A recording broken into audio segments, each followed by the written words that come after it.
বিসমিল্লাহির রহমানির রহিম। আসসালামু আলাইকুম। এইচএস ম্যাথ ক্লাসে তোমাদের সকলকে স্বাগত। আজকে আমরা ক্লাস 12-এর রৈখিক প্রোগ্রাম বিধি বা লিনিয়ার প্রোগ্রামিং এই চ্যাপ্টারটা নিয়ে আলোচনা করব। তো শুরুতেই আগে আমি বলবো যে রৈখিক প্রোগ্রাম বিধি জিনিসটা কি, তারপরে আমি বলবো এইটার সম্পর্কের একটু ইতিহাস। আমরা আমাদের জীবনে চলার পথে নানা রকম সমস্যার সম্মুখীন হয়। এটা আমাদের প্রত্যেকের জীবনেরই ঘটে থাকে যে ছোট বড় নানা রকম সমস্যার আমরা সম্মুখীন হই। তো আমরা সবসময় কি চেষ্টা করি বলো তো, এই যে সমস্যাগুলোর আমরা সম্মুখীন হই এই সমস্যাগুলো থেকে বেরিয়ে আসার বা আমরা কি করতে চাই যে এই যে সমস্যাগুলো আমাদের জীবনে ঘটছে এই সমস্যার একটা সর্বোৎকৃষ্ট সমাধান আমরা খোঁজার চেষ্টা করি। তো এই যে রৈখিক প্রোগ্রাম বিধি, এই রৈখিক প্রোগ্রাম বিধিটা হচ্ছে গণিতের এমন একটা শাখা যেখানে আমরা কি করব না, আমাদের প্রাত্যহিক জীবনের যে সমস্যাগুলি রয়েছে সেগুলোকে একটা গাণিতিক ইকুয়েশনের মাধ্যমে সমাধান খোঁজার চেষ্টা করব। সেটাই হচ্ছে এই রৈখিক প্রোগ্রাম বিধি। তো আমরা যখন রৈখিক প্রোগ্রাম বিধি পড়ছি তাহলে আমরা জেনে নেব যে এই রৈখিক প্রোগ্রাম বিধির ইতিহাসটা একটু। তো বলছে 1827 খ্রিস্টাব্দে ফ্রান্সের একজন গণিতবিদ, আমি দেখো নামটা লিখেছি এখানে, জোসেফ ফুরিয়ার। এই 1827 খ্রিস্টাব্দে ফ্রান্সের গণিতবিদ জোসেফ ফুরিয়ার ইনি সর্বপ্রথম লিনিয়ার ইনইকুয়ালিটি নামক যে সমস্ত প্রবলেমগুলো রয়েছে লিনিয়ার ইনইকুয়ালিটিতে, অর্থাৎ রৈখিক অসমীকরণ, সেই অসমীকরণগুলোর সমাধান খোঁজার সমস্যাগুলোর সমাধান খুঁজে বের করছিলেন। এর প্রায় মনে করো প্রায় 111 বছর পর 1939 খ্রিস্টাব্দে রাশিয়ার একজন গণিতবিদ, রাশিয়ান ম্যাথমেটিশিয়ান, যার নাম এলভি ক্যান্ট্রোভিক, ও আমেরিকার একজন অর্থনীতিবিদ ওয়েসলি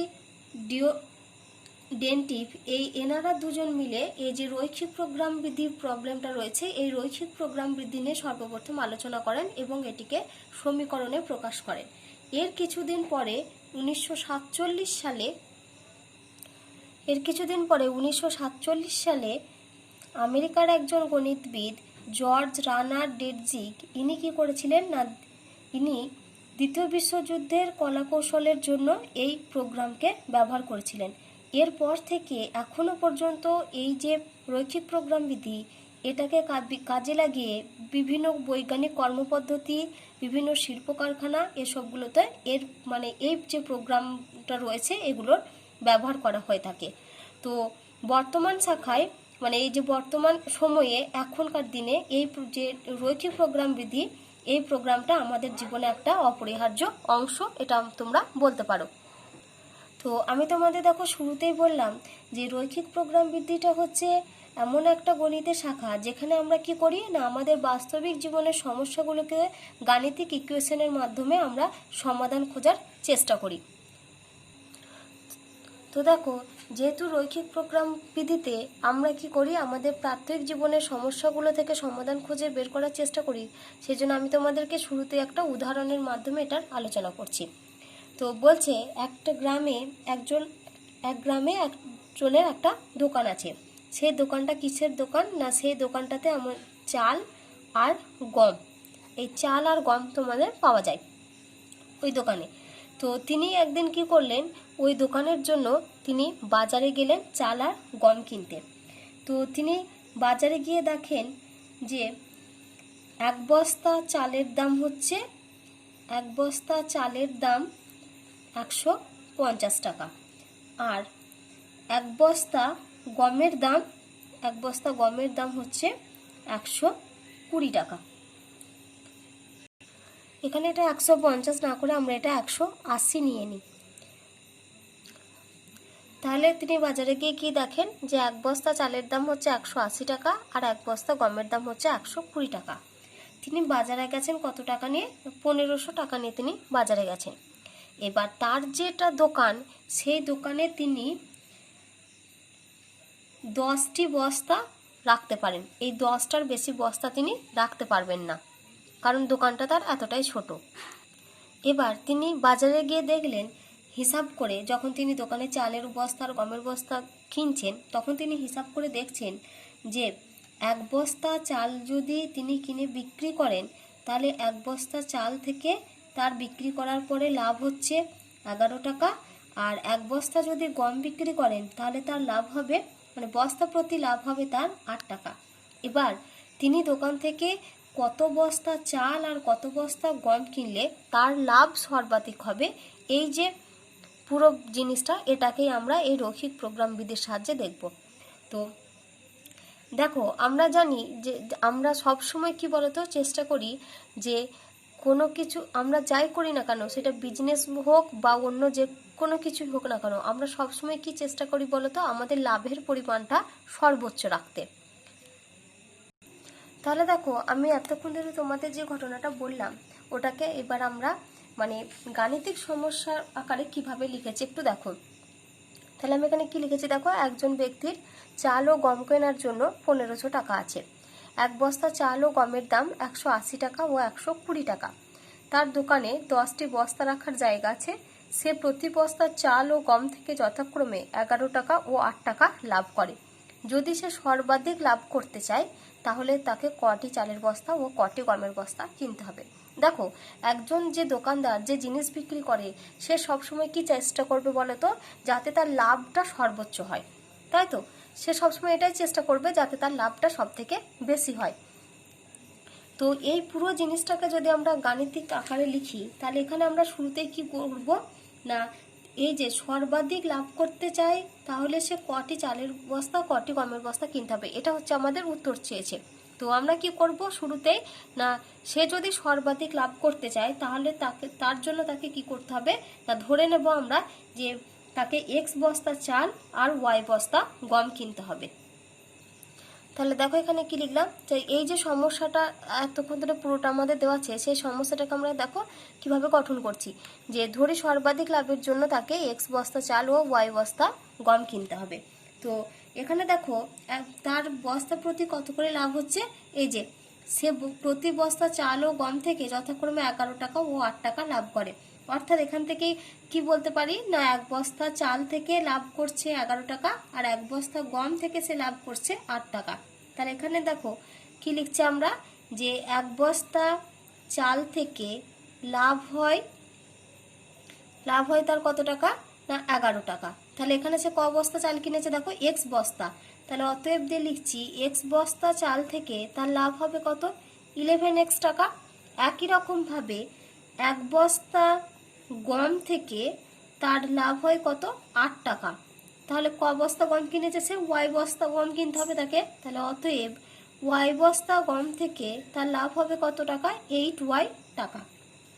তাহলে এখানে দেখো এই যে এই এক্স বস্তা চাল থেকে লাভ হচ্ছে 11x টাকা আর ওয়াই বস্তা গম থেকে লাভ হচ্ছে 8y টাকা। তাহলে তার মোট লাভ কত হচ্ছে, নিশ্চয়ই 11x প্লাস 8y টাকা এটা হবে।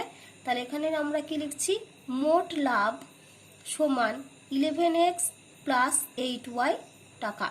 আমি এই যে মোট লাভ লিখলাম, এই মোট লাভটাকে আমাদের এখানে কি করতে হবে, আমাদের মোট লাভটা যাতে সর্বোচ্চ হয় সেটা খেয়াল রাখতে হবে। তো এই যে এই রৈখিক প্রোগ্রাম বিধিতে বা রৈখিক অপেক্ষকের ক্ষেত্রে কি করতে হয়, এই যে মোট যেটা লাভ, এখানে আমাদের যেহেতু লাভ বলেছি, তার মানে আমরা কি করব, লাভটাকে সর্বোচ্চ রাখবো। তো এই যে মোট লাভ, এটাকে আমরা কি বলি, এই জিনিসটাকে আমরা বলি বিষয়াত্মক অপেক্ষক বা অবজেক্টিভ ফাংশন, যেটাকে আমরা প্রকাশ করি কি দিয়ে না, যেটাকে আমরা প্রকাশ করি জেড দিয়ে। তো জেডটাকে আমাদের সবসময় কি করতে হয়, জেডটাকে আমাদের সবসময় হয় মানে অঙ্কর অনুযায়ী জেডটাকে হয় আমাদের সবসময় চরম করতে হবে, না হলে জেডের মানটাকে আমাদেরকে অবম করতে হবে। তো এই জেডটাকে আমি কি বললাম, অবজেক্টিভ ফাংশন বা হচ্ছে বিষয়াত্মক অপেক্ষক।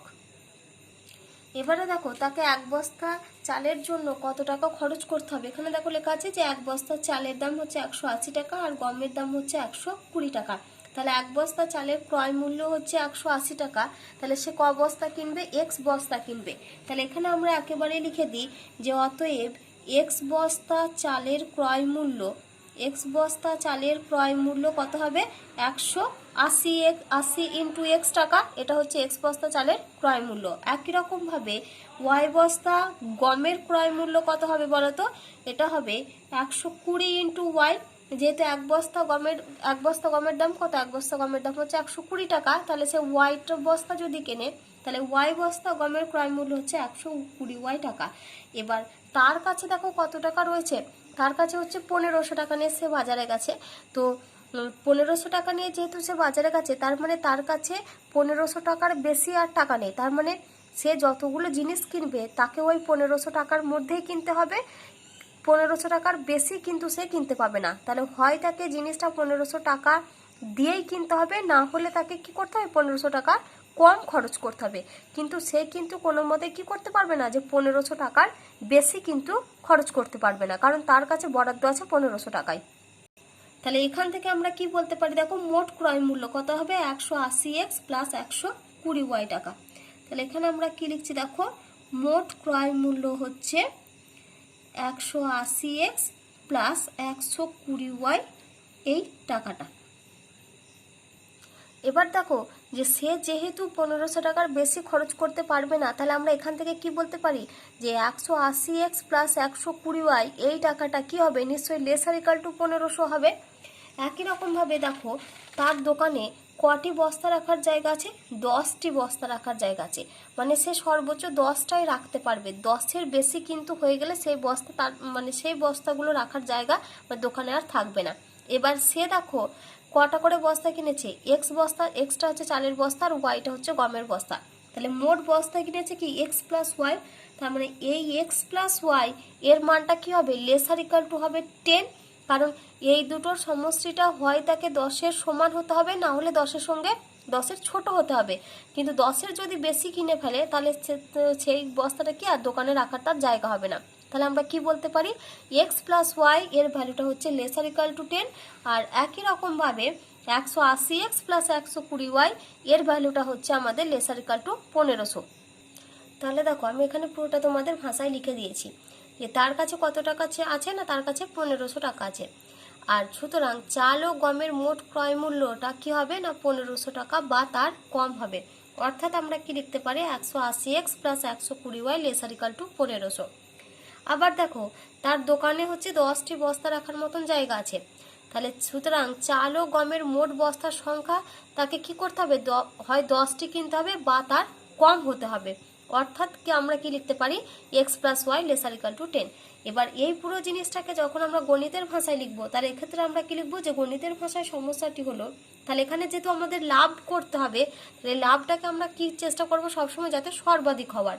তাহলে এখানে কি লিখছি যে চরম বা সর্বাধিক করতে হবে কাকে না লাভকে, সর্বাধিক করতে হবে সেটা হচ্ছে লাভ, যেটাকে আমরা কি বলেছিলাম জেড বলেছিলাম বা বিষয়াত্মক অপেক্ষক, সেটা সমান হচ্ছে 11x প্লাস 8y।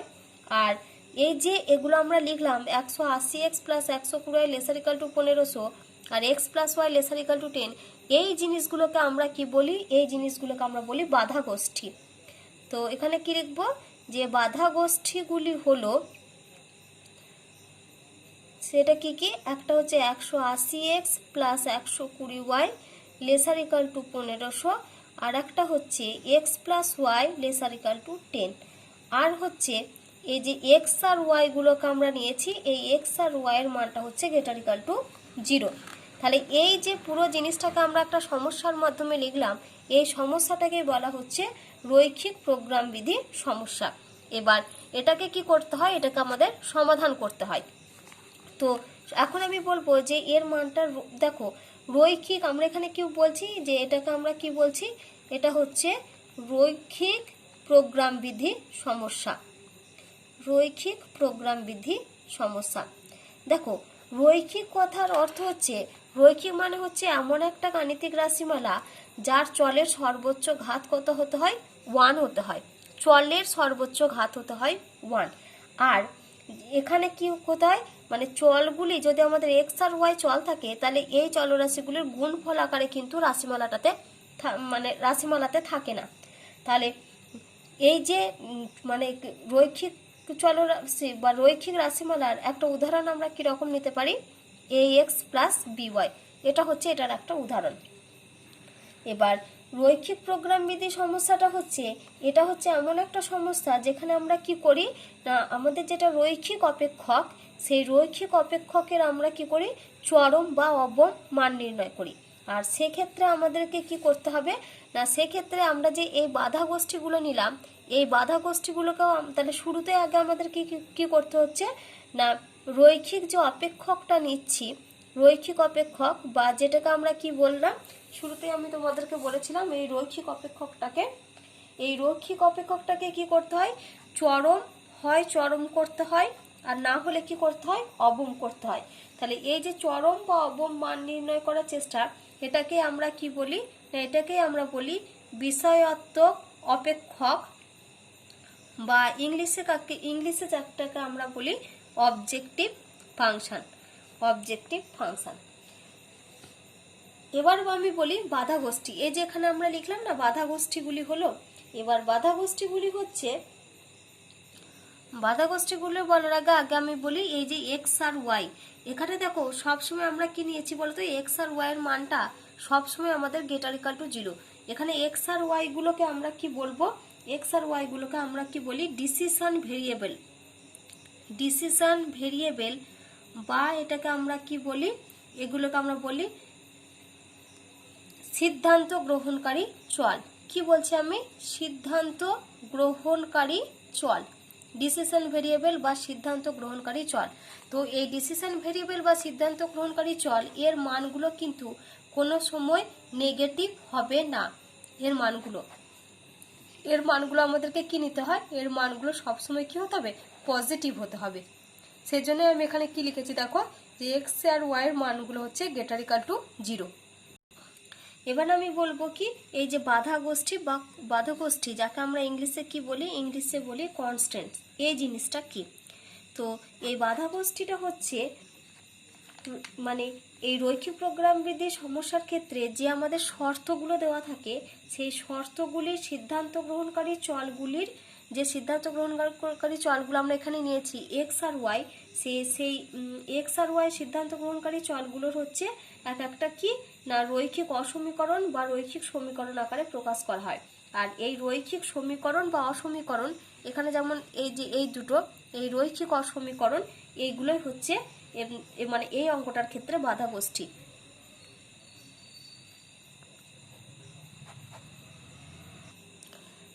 তাহলে দেখো এখানে এই যে আমরা এটা লিখলাম, এটা হচ্ছে আমাদের গণিতের ভাষায় সমস্যা, অর্থাৎ রৈখিক প্রোগ্রাম বিধির এটা হচ্ছে আমাদের সমস্যা। এবার এই সমস্যাটার যেটা সমাধান বের করব সেটা হচ্ছে আমাদের রৈখিক প্রোগ্রাম বিধির সমস্যাটার সমাধান। তো সমাধান পদ্ধতিটা আমরা কিভাবে করি না, সমাধানগুলো আমরা লেখচিত্রের সাহায্য নিয়ে সমাধান করি। তো কি বলছে যে যদি রৈখিক প্রোগ্রাম বিধির সমস্যা, এখানে দেখো সিদ্ধান্ত গ্রহণকারী চল অর্থাৎ ডিসিশন ভেরিয়েবল আমাদের কটা আছে, এক্স আর ওয়াই, অর্থাৎ দুটো রয়েছে। তো আমরা কি করি না, এই রৈখিক প্রোগ্রাম বিধির সমস্যার সমাধানগুলো এগুলো দেখো প্রত্যেকটা হচ্ছে এক একটা অসমীকরণ। তো অসমীকরণগুলোকে সমাধান করার জন্য আমরা এখানে লেখচিত্রের মাধ্যমে সমাধান করে থাকি। এবার লেখচিত্রের মাধ্যমে সমাধান করার জন্য শুরুতেই আমাদেরকে কি করতে হয় না, এই যে আমাদের বাধা গোষ্ঠীগুলো রয়েছে, এই বাধা গোষ্ঠীগুলো তো এক একটা অসমীকরণ। তো শুরুতেই আগে আমাদেরকে এগুলোকে সমীকরণে রূপ দিতে হয়। তো সমীকরণে রূপ দেওয়ার পরে আমরা কি করি, এগুলো এক একটা সরলরেখাতে প্রকাশ করি এবং ওই সরলরেখাগুলো লেখচিত্র অঙ্কন করি। তাহলে সরলরেখাগুলো লেখচিত্র অঙ্কন করার পর আমরা কি করি না, এই যে আমাদের অসমীকরণের যে শর্তগুলো দেওয়া থাকে, এই যে এখানে যেমন laser equal to 1500, laser equal to 10, এই যে শর্তগুলো দেওয়া আছে, তারপরে এই যে আমরা ডিসিশন ভেরিয়েবলগুলো নিয়েছি এক্স আর ওয়াই গ্রেটার ইকুয়াল টু 0, তো এই যে শর্তগুলো রয়েছে, এই শর্তগুলোর সাহায্যে আমরা কি করি না, এই শর্তগুলোর সাহায্য নিয়ে আমরা যে গ্রাফটা লেখচিত্রগুলো অঙ্কন করি, তো ওই লেখচিত্রগুলোতে আমরা এই শর্তগুলোর সাহায্যে সমাধান অঞ্চলকে প্রকাশ করি। আর এই অঞ্চলগুলিকে, যে সমাধান অঞ্চলটা আমরা পাবো, সেই অঞ্চলগুলির মানে যেটা কমন পোর্শন হয় সেটাকে আমরা বলি কার্যকর সমাধান অঞ্চল, বা ইংলিশে আমরা কি বলি যাকে ফিজিবল সলিউশন বা ফিজিবল রিজিয়ন। তাহলে এখন আমি তোমাদেরকে বলবো কার্যকর সমাধান অঞ্চল বলতে আমরা কি বুঝি। কার্যকর সমাধান অঞ্চল হচ্ছে এলপিপির যে সমস্ত বাধা গোষ্ঠীগুলো আমাদের থাকবে, যে মানে এলপিপির যে সমস্ত বাধা গোষ্ঠীগুলোকে আমরা না, কার্যকর সমাধান অঞ্চল হচ্ছে এলপিপির যে সমাধানে সমস্ত বাধা গোষ্ঠী এরগুলোর মানে সমস্ত বাধা গোষ্ঠীর যে সকল অসমীকরণকে সিদ্ধ করে তাকে কি বলছি না, তাকে আমরা বলি কার্যকর সমাধান। আর সাধারণত কি হয় না, এই কার্যকর সমাধানটা একটা অঞ্চলকে নির্দেশ করে, সেজন্য একে আমরা কার্যকর সমাধান অঞ্চল বলি।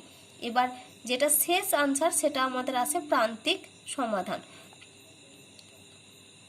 প্রান্তিক সমাধান। তো প্রান্তিক সমাধানে কি হয় না, কার্যকর সমাধানগুলির জন্য যেখানে আমাদেরকে কি করতে হয়, যে বিষয়াত্মক অপেক্ষকের প্রান্তিক মানকে আমরা প্রকাশ করতে পারি, সেটাই হচ্ছে প্রান্তিক সমাধান।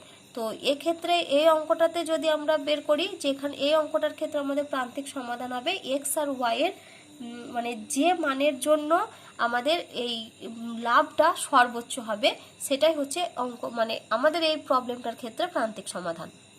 তাহলে দেখো এবার আমরা এই অঙ্কটার মানে উত্তর খুঁজব, অর্থাৎ আমাদের যেটা চেয়েছিল আনসার, যে তার সর্বাধিক লাভের জন্য তাকে ক বস্তা চাল আর ক বস্তা গম কিনতে হবে। তো আমি আগে সমস্যাটা লিখে নিয়েছি। দেখো আমাদের কি ছিল সমস্যাটা, যে চরম বা সর্বাধিক করতে হবে লাভ জেড সমান 11x প্লাস 8y, বাধা গোষ্ঠীগুলি হলো 180x plus 120y lesser equal to 1500, x plus y lesser equal to 10, x greater equal to 0, y greater equal to 0। তো শুরুতেই আমরা কি করব, সমস্যাটা সমাধানের জন্য এই যে অসমীকরণগুলো রয়েছে অসমীকরণগুলোকে আগে সমীকরণে রূপ দেব।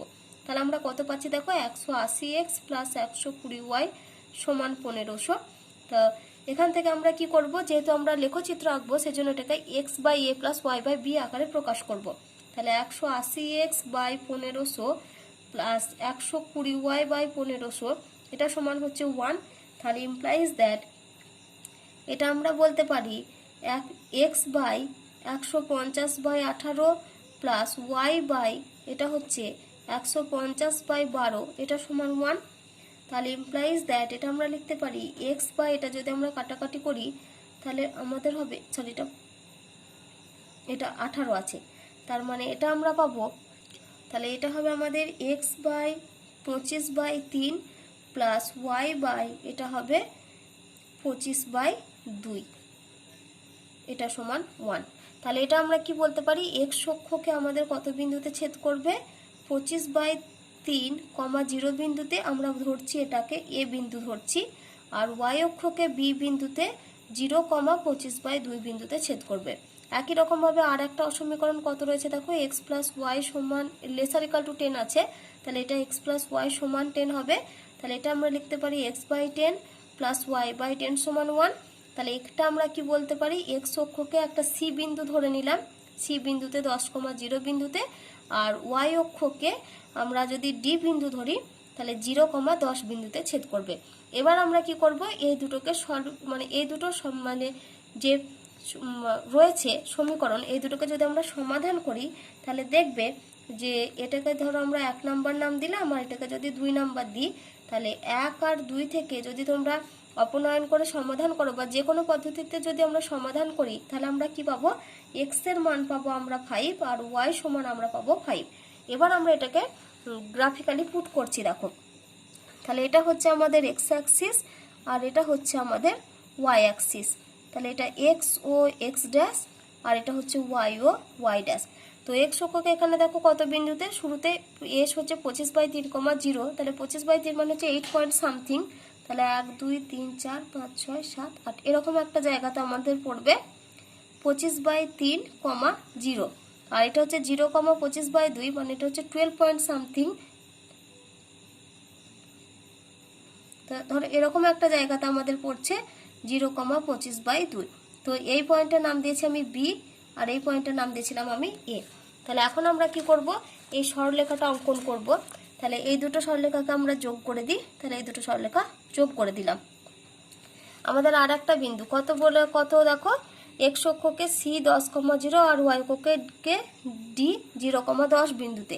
তাহলে মোটামুটি ধরো এরকম একটা জায়গাতে আমাদের পড়ছে, ধরো 10, 0 বিন্দুটার নাম দিয়েছি আমরা কত, c, আর এটা হচ্ছে 10, 0 মানে মোটামুটি ধরো এরকম একটা জায়গাতে পড়বে, d বিন্দু নাম দিলাম, এটা হচ্ছে 0, 10। তাহলে এই দুটো বিন্দুকে আমরা যোগ করে দিলাম, তাহলে এটা হচ্ছে আমাদের x প্লাস ওয়াই সমান 10 সরলরেখা। আর একটা হচ্ছে আমাদের কত, x greater equal to 0, y greater equal to 0। এবার আমরা কি করব, অসমীকরণগুলোকে সমাধান অঞ্চল দেখানোর জন্য আমাদেরকে তীর চিহ্ন দিয়ে দেখাতে হয়। তো আমরা এখানে 0 0 বিন্দু বসে সিদ্ধ করব।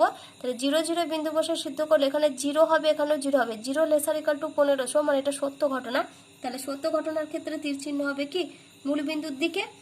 একই রকমভাবে x + y lesser equal to 10, এখানে যদি 0 0 বিন্দু বসায় তাহলে 0 লেসার ইকাল টু 10 হবে।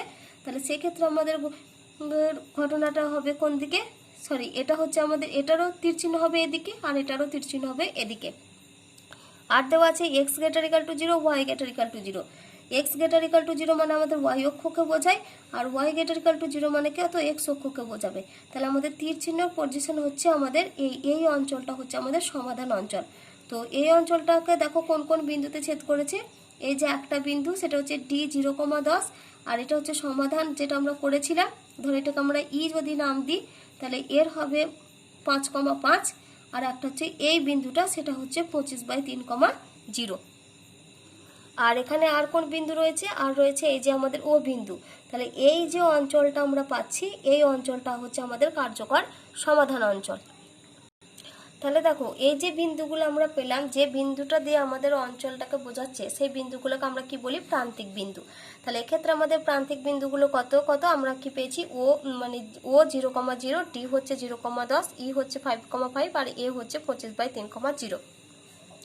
তো আমাদেরকে এখান থেকে কি করতে হবে, জেড এর সর্বোচ্চ মান আমরা কোন পয়েন্টের জন্য বের করব সেটা আমাদেরকে বের করতে হবে। তো জেড আমাদের কত ছিল, 11x + 8y। তাহলে প্রান্তিক বিন্দুগুলো আগে আমরা লিখে নিই। একটা হচ্ছে ও 0,0, ডি 0,10, তারপর হচ্ছে এ কত, এটা 25/3,0, আর তারপর হচ্ছে ই 5,5। তো এখন আমরা কি করব, এই মানগুলো এই যে 11x + 8y এ বসাবো। তাহলে এক্ষেত্রে জেড সমান কত হবে, 11 × 0 + 8 × 0। তাহলে এক্ষেত্রে আমাদের জেড এর ভ্যালু কত হবে, 0, কারণ 0 + 0 মানে 0। তারপরে ডি দেখো 0,10, তাহলে 11 × 0, x এর জায়গায় 0, প্লাস এখানে হচ্ছে 10 মানে হচ্ছে 8 × 10, y এর জায়গায় 10 বসিয়েছি। তাহলে এক্ষেত্রে আমাদের জেড এর ভ্যালু বেরোচ্ছে 80। তারপরে এই মানটা বসাচ্ছি কত, x এর জায়গায় এখানে বসাবো 25/3, তার মানে 11 × 25/3 + 0।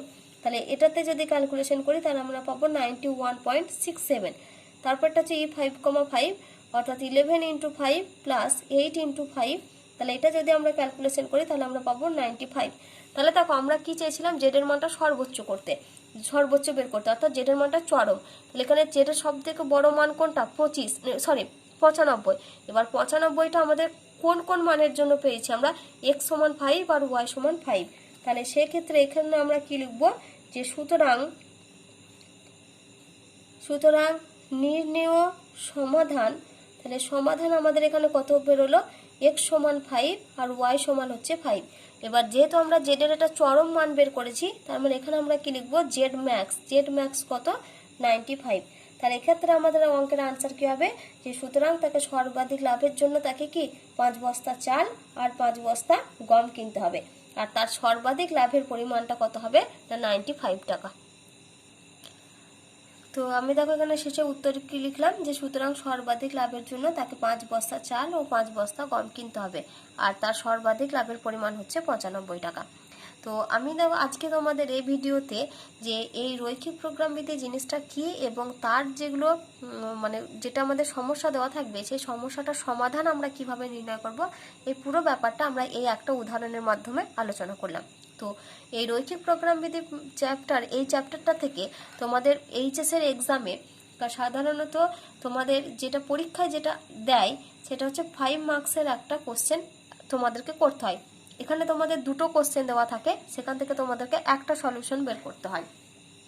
তো দুটো টাইপের কোশ্চেন আসে, একটা হচ্ছে এই লেখচিত্রের মাধ্যমে তোমাদেরকে সমাধানটা পুরো করে দেখাতে হয়, আর একটা প্রবলেমের উপর অঙ্ক দেয়, সেটা হচ্ছে আমরা শুরুতেই যে মানে সমস্যাটুকু লিখেছিলাম ওই সমস্যাটুকু লিখতে হয়। তো দু টাইপের কোশ্চেন দেয় পরীক্ষায়, একটা হচ্ছে সমস্যাটা পুরো সমাধান করে দেখাতে হয়, এটা এক টাইপের কোশ্চেন দেয়, আর একটা হচ্ছে তোমাদের ওই শুধুমাত্র সমস্যাটুকু লিখতে হয়। তো এই দুই ধরনের কোশ্চেন দেওয়া থাকে। তো তোমাদের এখান থেকে পরীক্ষায় 5 মার্কসের একটা কোশ্চেন দেবে এইচএস এর এক্সামে।